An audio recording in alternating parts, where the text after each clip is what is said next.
ನಾವು ಕೇಳಿರ್ತಕ್ಕಂಥ ಪ್ರಶ್ನೆ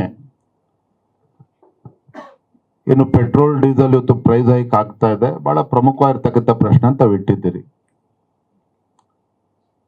ಒಂದು ವಿಚಾರವನ್ನು ನಾವು ಅರ್ಥ ಮಾಡ್ಕೋಬೇಕು.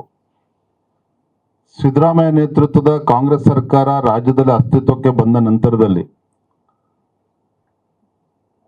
4 ಬಾರಿ ಪೆಟ್ರೋಲ್ ಮತ್ತು ಡೀಸೆಲ್ ಮೇಲೆ ತೆರಿಗೆಯನ್ನು ಹೆಚ್ಚು ಮಾಡುವಂತ ಕೆಲಸ ಮಾಡಿದ್ರು. ಆಗ ಜಾಗತಿಕ ಸಮಸ್ಯೆಗಳು ಯಾವುದೇ ರೀತಿ ಇರಲಿಲ್ಲ.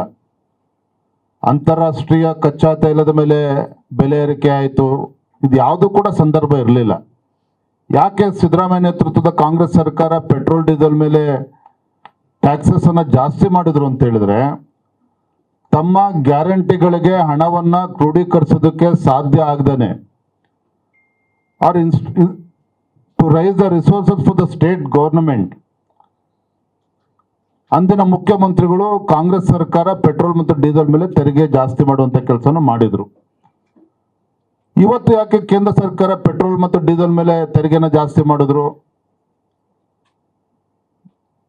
ಅಮೆರಿಕ ಮತ್ತು ಇರಾನ್ ಮಧ್ಯೆ ನಡೀತಾ ಇರತಕ್ಕಂಥ ಯುದ್ಧ, ರಷ್ಯಾ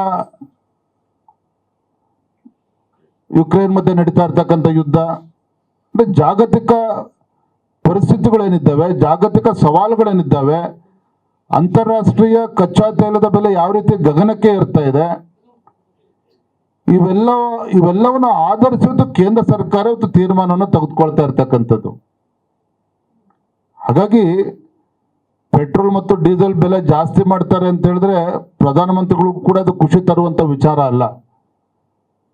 ಮತ್ತೆ ಅಂತಾರಾಷ್ಟ್ರೀಯ ಕಚ್ಚಾ ತೈಲ ಇವತ್ತು ಯಾವ ರೀತಿ ಗಗನಕ್ಕೆ ಏರ್ತಾ ಇದೆ, ಕೇವಲ ಭಾರತದ ಮೇಲೆ ಅಷ್ಟೇ ದುಷ್ಪರಿಣಾಮ ಬೀರ್ತಾ ಇಲ್ಲ, ಜಗತ್ತಿನ ಬೇರೆ ಬೇರೆ ರಾಷ್ಟ್ರಗಳ ಮೇಲೂ ಕೂಡ ಅದು ಪರಿಣಾಮ ಬೀರ್ತಾ ಇದೆ.